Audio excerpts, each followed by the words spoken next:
আসসালামু আলাইকুম। আজকে কথা বলবো ইউরোপের ওয়ার্ক পারমিট ভিসার আপডেটগুলো নিয়ে। তার মধ্যে একটা দুঃসংবাদ দিয়ে শুরু করি আরকি। সেটা হচ্ছে আপনারা হয়তো অনেকেই জানেন, হাঙ্গেরি আর ক্রোয়েশিয়া বাংলাদেশীদের জন্য ওয়ার্ক পারমিট ভিসা ইস্যু করা অফ করে দিছে। এটা খুবই রিসেন্ট আপডেট। আশা করি অনেকেই জানেন, আপনারা শুনছেন বা নিউজ দেখছেন। তো এই ক্ষেত্রে অনেকের হয়তো স্বপ্ন ভেঙে গেছে আরকি। ইনিশিয়ালি অনেকের স্বপ্ন শেষ হয়ে গেছে। কারণ একটা লম্বা সময় অপেক্ষার পর তারা ওয়ার্ক পারমিটগুলো পাইছিল। আমি আর আমার একটা ফ্রেন্ড কাজ শুরু করছিলাম। তো আমাদেরও ৮টা ওয়ার্ক পারমিট বের হয়েছিল। তার মধ্যে ৩ জন এম্বাসি ফেস করছে।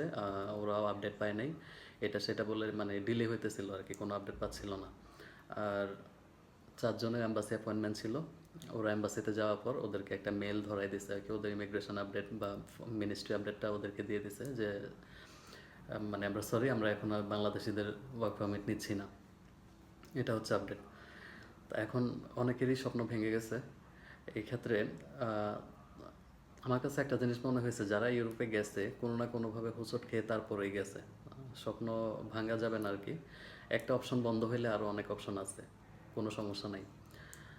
ইন্ডিয়ার সাথে যেহেতু এখন একটা ঝামেলা চলতেছে, এই ক্ষেত্রে রোমানিয়া ব্যাপারটাও এখন একটু একটু ঝামেলায় তৈরি হয়েছে। ওয়ার্ক পারমিট আসলেও দেখা গেছে ইন্ডিয়াতে গেলে আমার মনে হয় না এখন ভিসা পাওয়ার খুব একটা সম্ভাবনা আছে আর কি। তো এদিকটা এটা আমার পার্সোনাল ওপিনিয়ন আর কি। কিন্তু মালয়েশিয়া থেকে এখন পর্যন্ত রোমানিয়া স্মুথ আছে এবং ভিসার ইস্যু অনেক ভালো। আর বাংলাদেশ থেকে এখন যেটা হতে পারে আপনাদের জন্য বেস্ট একটা অপশন হতে পারে, সেটা হচ্ছে সার্বিয়া।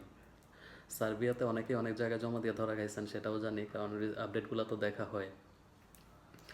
এই ক্ষেত্রে তারপরেও কাজ কিন্তু হইতেছে। যারা জেনুইন এজেন্সিতে জমা দিচ্ছেন বা জেনুইন একটা কোম্পানিতে পড়ছে, ওয়ার্ক পারমিটগুলো ইস্যু হয়েছে ঠিকঠাকভাবে, ওদের ভিসা হয়ে যেতেছে কিন্তু। আর এই ক্ষেত্রে সার্বিয়াই বেস্ট অপশন হইতে পারে আমার আমার মতে আর কি। আর বিভিন্ন এগুলো হচ্ছে ডিপ্লোম্যাটিক জিনিস, কখন এরা কি করবে না করবে এটা ওদের উপরেই আসলে ডিপেন্ড করে, এখানে তো আর কারো হাত নাই আসলে। সো আমার যে ক্লায়েন্টগুলা, আমরা এগুলো মালয়েশিয়াতে যেগুলো আছে এগুলোতে রোমানিয়াতে হ্যান্ড ওভার করতেছি, আর বাংলাদেশ থেকে যেগুলো আছে এগুলো হচ্ছে সার্বিয়ার জন্য সাবমিট করতেছি। তো সার্বিয়ার রিসেন্ট যে একটা কোম্পানির সাথে কন্ট্রাক্ট হয়েছে, সেটা হচ্ছে একটা ওয়্যার হাউস কোম্পানি। প্যাকেজিংয়ে মালামাল প্যাকেজিংয়ের কাজ হবে আর কি। তো এখানে কিছু পাসপোর্ট দেওয়া যাবে আর কি। আর আমাদের প্রথম লটের কিছু পাসপোর্ট এগুলো আমরা ফেব্রুয়ারি ফার্স্ট উইকে আর কি সাবমিশন করবো আর কি আসলে। সো এই হচ্ছে আসলে আপডেট।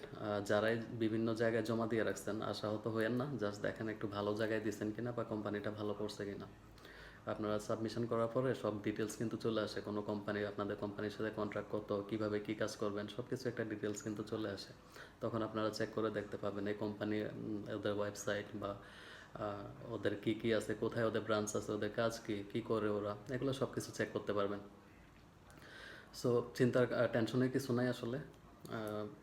এইটা এমন না যে এটা একটা লম্বা প্রসেসিং টাইম, এমন না যে আপনি জমা দিলেন আপনি ১ মাসের মধ্যে চলে গেলেন, জিনিসটা এমন না। ২, ৪, ৬ মাস, ৭ মাস, ৮ মাস এরকম অনেক সময় লাগে আসলে। বেসিক্যালি ওপের জন্য আসলে ওয়ার্ক পারমিটটা আসতে একটু বেশি টাইম লাগে আর কি। তাছাড়া বিভিন্ন সিন্ডিকেট এই জায়গায় এটা করাবো, ওই জায়গায় ওইটা করাবো, সব কিছুর একটা হিসেব আছে, লয়ার ধরতে হয়। তো সব মিলে একটা লম্বা সময়ের ব্যাপার আর কি। সো যারাই যেখানে দিছেন, যারা স্পেশালি যারা হাঙ্গেরি আর ক্রোয়েশিয়াতে দিছেন, এখন তারা আসলে কিছু করার নেই। যারা চলে গেছেন তারা অবশ্যই লাকি, কিন্তু যারা দিয়ে এখন আটকাই পড়ছেন কিছু করার নেই আসলে। এখানে এজেন্টেরও কিছু করার নেই, কারো কিছু করার নেই। কিছু করার ছিল যে লয়ারের সাথে যাদের ওদের কন্ট্যাক্ট ছিল, ওই লয়ার যদি কিছু একটা করতে পারতো তখন, কারণ ওদের কাছে আপডেটগুলো থাকে, ওরা বুঝতে পারে সব কিছু।